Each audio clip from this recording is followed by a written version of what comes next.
Should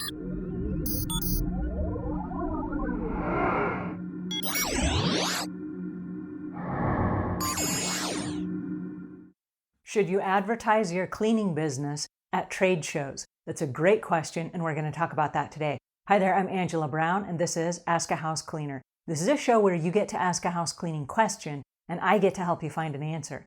All right, on to today's show, which is from a house cleaner who wanted to know, does it make sense for me to have a trade show booth or to work home shows to grow my cleaning business? And that's an excellent question, and I could do an entire training course on trade shows alone based on the trade shows that I've done over the years. The answer to the question is, if you are a single solo operator, the answer is no. Trade shows is a colossal waste of your time, energy, resources, and money. Now, the reason that I say that is if you're working in one or two neighborhoods, to take your energy and to buy a time, you're going to take time out of your schedule, you're going to buy a trade show booth, you're going to hire 2 or 3 people to work the trade show while you're there, and then you're going to have giveaways and a bunch of gimmicks and all these other things. In order for you to do that, it's not going to pick up the business in the 1 or 2 neighborhoods you're working in. And so I would reserve the trade shows and the home shows for people that have a fleet of cars and they have a highly staffed crew of people and you're all over the city. Now, if you have expanded your business and you are building an empire, then a trade show is absolutely a perfect place for you to be so that you can build some brand awareness. Now, what do we talk about when we're talking about building brand awareness? I'm going to give you an example really quickly. Right now, this is a podcast, but this is also a YouTube channel. The screen that I'm standing in front of is not a green screen. It's actually a trade show display. It's a 10 by 8 foot stretch fabric trade show display with a picture, a generic picture of cleaning supplies. Now, we've had over 1.25 million downloads on our YouTube channel in the last 14 months. So if I take this trade show booth behind me and I take it to a trade show and I have my booth, when people walk by, do you think that there's going to be some instant recognition with, oh, hey, I've seen that picture before? The answer is yes. So if you are doing a trade show, then we want to talk about strategy. The only reason you would do a trade show is if there is strategy built in place. If you just show up and you wing it, you might end up with the wrong kind of booth, you might end up targeting the wrong kinds of customers, and you might not get the biggest bang for your buck. Now, trade shows are really expensive. To attend a trade show costs usually $100 to $300 just to attend. Now, if you are an exhibitor and you have a booth, it's going to cost you upwards of $1,000 just to attend. That doesn't cost the screen behind me, right? So now you have to pay $500 to $1,000 for some kind of a trade show display, which is either banners or a stretch fabric display like the one behind me, or you have some kind of a drop down, or you have tables with skirts on them. You might have some kind of standing thing with lights on it, or maybe there's something that catches attention. All of that stuff costs a lot of money, and that doesn't count any of the gimmicks or the ad giveaways that you have that are so popular at trade shows. So first and foremost, let's ask this question. Why do you want to do a trade show? Is it just to generate more leads? And if that's the question, then the answer must be, yes, I would like to do trade shows because I'm all over the city and we're expanding our business in a very enormous sort of way, and we are looking for more leads. So if lead generation is the answer to that question, then you must go into the trade show with some kind of a lead generation plan.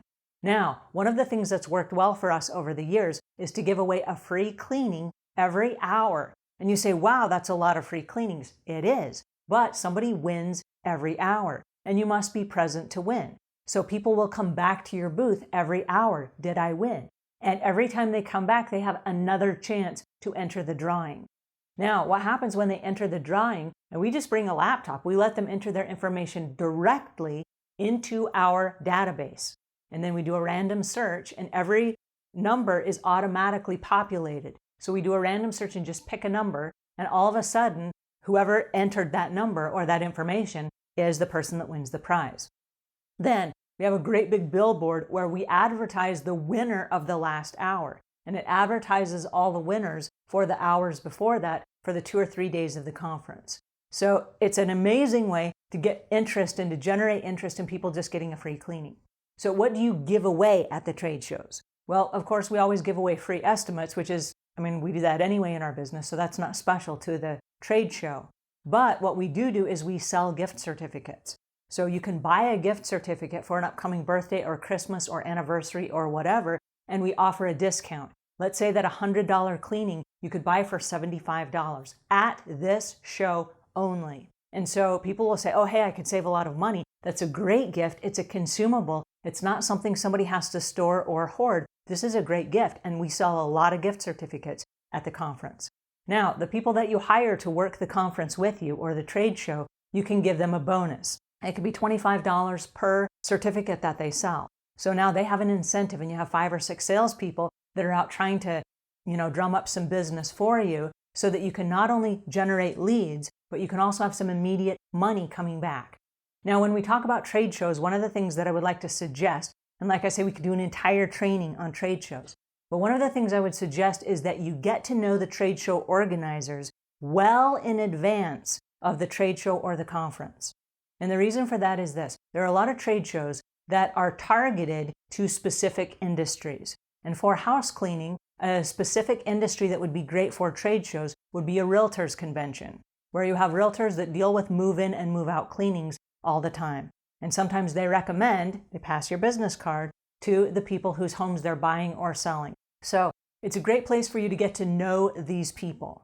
Now, if you get to know the trade show organizers well in advance, a lot of times they will have a limit on how many house cleaning companies they will allow at their trade show. And so if you talk to them 6-8 months in advance, they will say, oh yes, you can be our exclusive house cleaner at this show. Because you don't want to wait till the last minute and then find out that they have another house cleaning company and you missed the boat. So you want to make sure that you're well in advance. Another thing is I love to offer my services. Like I would love to volunteer to help you put together this trade show. Now the reason I do that is I can help you all the way up into the day of the event. And so there's a lot of moving parts in a trade show. And so when they have an extra set of helping hands, a lot of times they feel indebted to you. They want to help you out because you've spent months helping them. Now it's not a lot of time consumption, but you might be making a few phone calls. You might be making a few emails. You might be in touch with other vendors and other exhibitors, which is where your marketing begins. So you start marketing and getting to know these people and building relationships, because during the next year, from this conference to the next conference, they're going to be passing out your business cards. And they're going to be passing out cards of not just somebody they randomly met at the show, but people that they have a relationship with. So this gives you all the targeted people that you need to speak to in advance of the conference. Then when you get to the conference, it's like your old buddies, right? So you've built this rapport and you've built these relationships, and there's high fives and hugs, and after the show drinks, and you guys go to dinner together, and it's this camaraderie. Okay, so in addition to that, because you know the people that are running the show, you can always offer to speak. Hey, why don't I throw together a 40-minute presentation on what every realtor needs to know about the move-in, move-out clean process? And they go, oh, that would be great, because here's what happens. At trade shows, at the last minute, there are always people that fall through the cracks as presenters and speakers that don't show up. And so if you have a speech in your back pocket and you have all your handouts ready and you're ready to rock and roll, oftentimes they will throw you in at the last minute if you can't solidify a speaking engagement in advance of the show. If you can, that's great. But if you can't, a backup speech is awesome. I can't tell you how many backup speeches I've given over the years. All right, another thing that's interesting is volunteer for the press. And the reason I say this is also building relationships. But the morning of, before the conference starts, there's a lot of hubbub, there's a lot of chaos, there's a lot of stuff going on with people doing last-minute booth stuff. Now, if you have been volunteering for the show, you've already had early access. So your booth is already set up, okay? All your stuff is already set up, your handouts are there, you're fully staffed, you're ready to rock and roll the morning of. So, leading up to, this is the day before and the day of, volunteer to work the press room.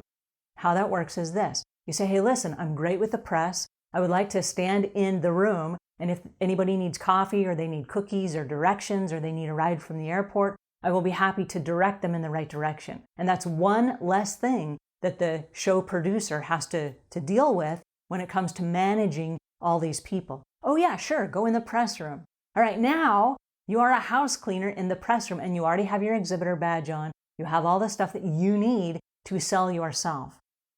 And then they say, oh, what do you do here? And you say, well, I'm just volunteering this morning here in the press room but I'm an exhibitor. I have a booth. And then you sell your business. Okay, well, what happens is when they're looking for stories, who do they go to? They go to the exhibitors and vendors they know. And they just met you because you've spent an hour with them in the green room prior to the conference starting. You see how that works? So there are strategic ways that you can make this work. So when you show up and you end up being in a magazine or you end up being in the clip on the nightly news, it is not anything that you paid for. It is something you earned by volunteering and your valuable time and your energies prior to the conference, which is one of the reasons why I say you have to pick your conferences carefully. Because if this is like a Christmas craft show, nobody's going to care, right? People do not come to Christmas craft shows looking for house cleaning services, but they do go to realtor conventions looking for ways to streamline the buying and selling process of homes. And so having a house cleaner in their back pocket, somebody that they know they met at the show, professional, had a professional booth, had a professional team, everyone they interacted with was professional, they met and got to know and built a relationship with, those are the people they're going to recommend. So if you decide you're going to do trade shows, and like I say, for a solo house cleaner, it is not a good use of your time. But if you are building an empire, it is one of the best uses of your time to get out into the community and to get to know people and to build the relationships. As you volunteer prior to the show, 9 times out of 10, you will be given a contact list of all of the vendors. It has all of their phone numbers, all of their emails, all of their assistants, all of the assistants' emails, all of the assistants' phone numbers, and it gives you everything you need to market to those people for the next year. And my suggestion would be if you pick a conference, pick that same conference year after year after year. And every year when you go and you work that show, and volunteer every year, as many years as is allowed, every year that you work that show, you are reconnecting with people that you haven't seen in a year. And if 2 or 3 years goes by and no one uses your services, but they get to know you, it's possible after 2 or 3 years, now they become your buddy because you've built a long-term relationship and they see that you're showing up year after year. So it's a great way to build your brand and brand awareness if you use it with strategy. And then you have to have some form of turning and converting the leads that you receive at the show into paid customers. And so if you don't have a lead generation program, if you don't have a way to capture the leads, if you don't have a way to follow up with the leads, it's a colossal waste of your time. So you have to do all of that prior to volunteering at the show. Then when you get to the show, it is game time, right? And then you've got an entire year from now until the next show to work all of the leads that you got at this year's show. And here's a tip.